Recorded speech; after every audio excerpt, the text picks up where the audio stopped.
Get away from that car. A small boy warns a billionaire. Just another easy day in Sunrise Heights. Or so it seemed, because here's the thing about danger. It doesn't knock. It doesn't warn you. It just happens. And on this day, it was hiding in plain sight. Bruce Wayne, 45-year-old billionaire, the kind of man who builds empires, founder of Montan Link Systems. And that day was supposed to be simple, just another speech at a fancy tech gala. But here's the twist. Tucked in his pocket, a quiet little bombshell, $9 million, all of it for schools that got left behind. No cameras, no flashing headlines, just Bruce doing what rich men should do, but rarely do, or so he thought, because nothing about this day would go as planned. Bruce Wayne, dressed in a crisp navy suit and Prada shoes, stepped outside of the villa he had booked under secret name. No photographs, no security, just him and his beautiful red Porsche waiting for him at the front yard. His strides as confident as ever. He moved forward. The clock ticked 9:18 a.m. in his Rolex. Just when he opened the car door, ready to slide in, a very unfamiliar voice, almost piercing through, came at his way. Get away from that car.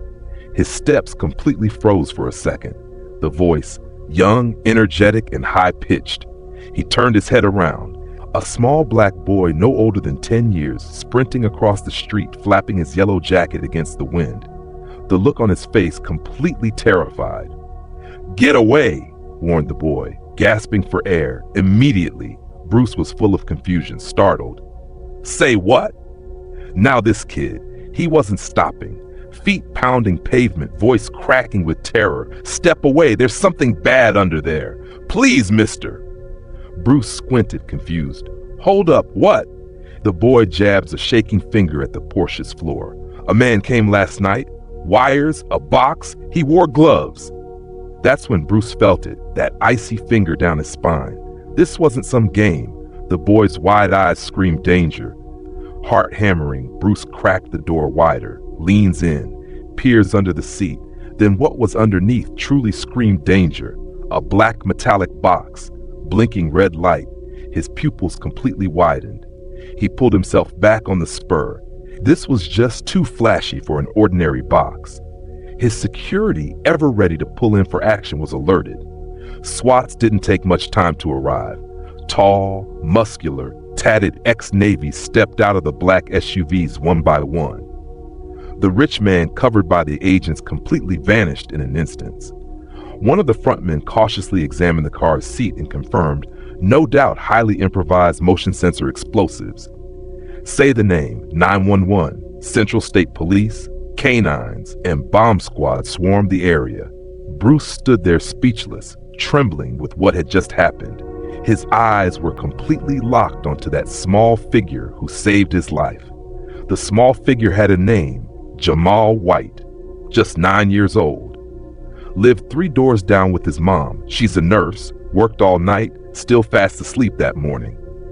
There was Jamal up early at his window, coloring book in hand, when he saw something weird happening across the street.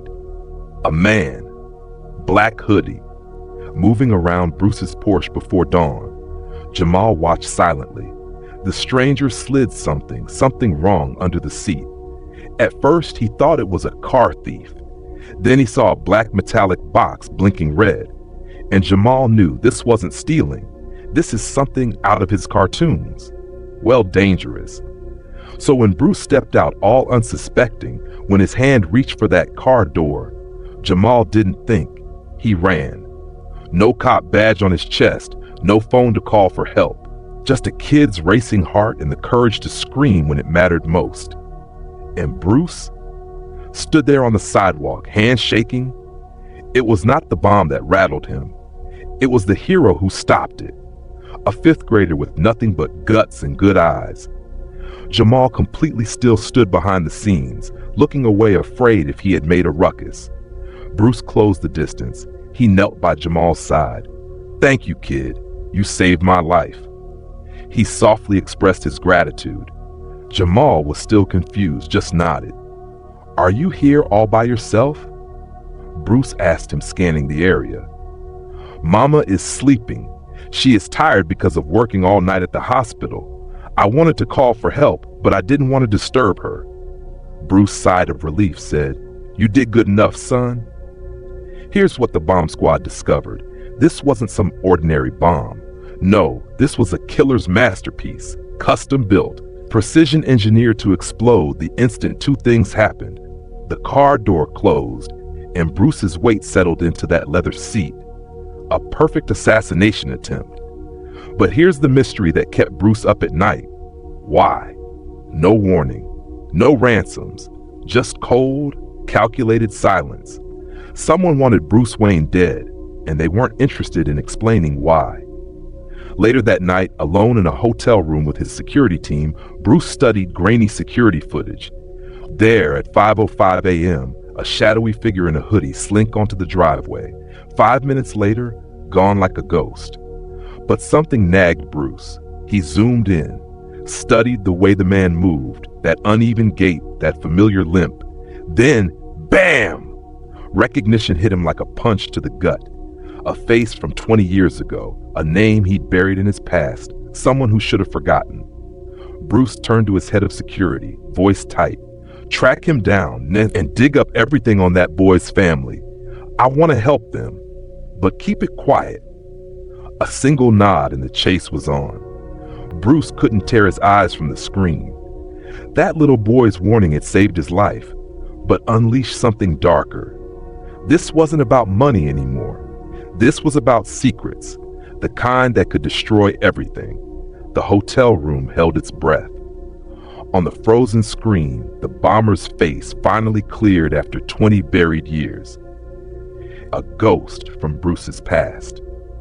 Back in the early days of Monton Link, David Vance was Bruce's star engineer, brilliant, driven, but hungry in ways that turned dangerous. When Bruce caught him stealing company secrets to sell, the arrest wrecked David's whole world. Career gone, fortune lost, even his young daughter taken away. Now, chillingly, Bruce did the math. That daughter would be Jamal's age today. "Pull his entire file," Bruce ordered, voice low but razor sharp. Last known addresses, family status, everything. By midnight, the pieces clicked together. David had walked out of prison 8 months back. This was revenge, plain and simple, the detective concluded. That bomb wasn't just meant to kill you, it was meant to erase you. Bruce stayed silent, but his mind raced. Because some enemies don't want your money, they want you to remember exactly why they hate you. Bruce couldn't erase Jamal's face from his mind, the raw terror in the boy's voice, the way he'd risked everything for a stranger. That single haunting question echoed in Bruce's skull. What if Jamal hadn't shouted? At dawn, Bruce returned, not in his flashy Porsche, but in an unmarked SUV. The quiet knock on the White's modest brick door brought Jamal's mother, Rochelle, still in her nurse's scrubs, exhaustion lining her face. Recognition flashed, then worry. "Please," she rushed. "Jamal didn't mean any harm. He saved me," Bruce cut in, voice cracking. "That bomb would have killed me."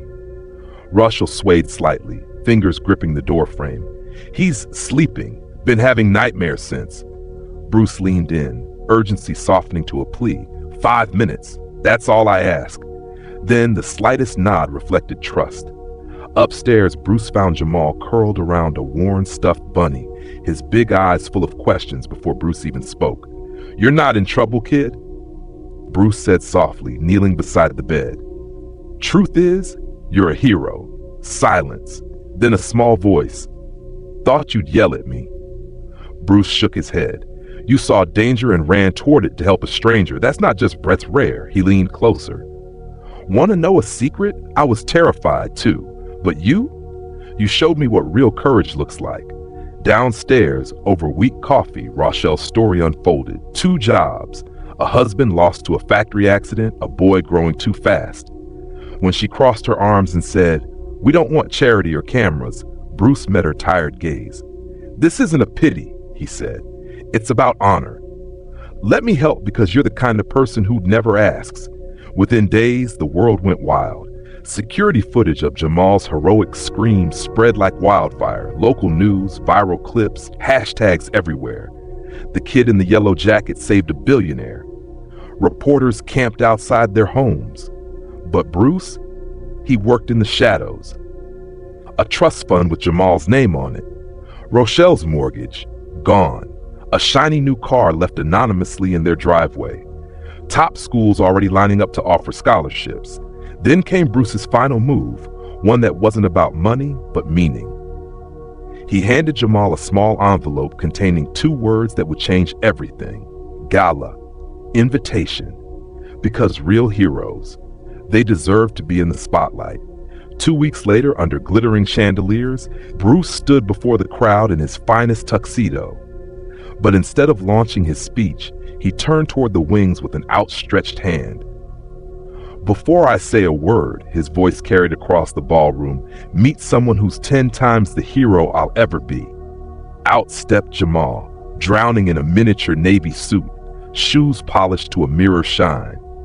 The audience erupted. Bruce crouched to Jamal's level, the microphone catching his husky voice. Some get rich, some get lucky, but real heroes? He tapped Jamal's small chest. They're born when a kid sees wrong and refuses to stay silent. A beat. This one? He owns my life. Later, under starry skies without cameras or crowds, Bruce gestured to the waiting limo, no trace of the doomed Porsche. First limo ride? He asked. Jamal's grin was bright. Not anymore, Bruce laughed, swinging open the door. Because that's how destiny works. Sometimes salvation wears sneakers and a secondhand suit. And the bravest souls? They're the ones who help when nobody's watching, then change everything. Did this story grip you like it gripped us? That moment when a child's courage changed everything? Then do us a favor, smash that like button and hit subscribe so you never miss another heart-stopping tale. Now we want to hear from you. Drop a comment telling us where you're watching from. Until next time, stay brave, stay kind.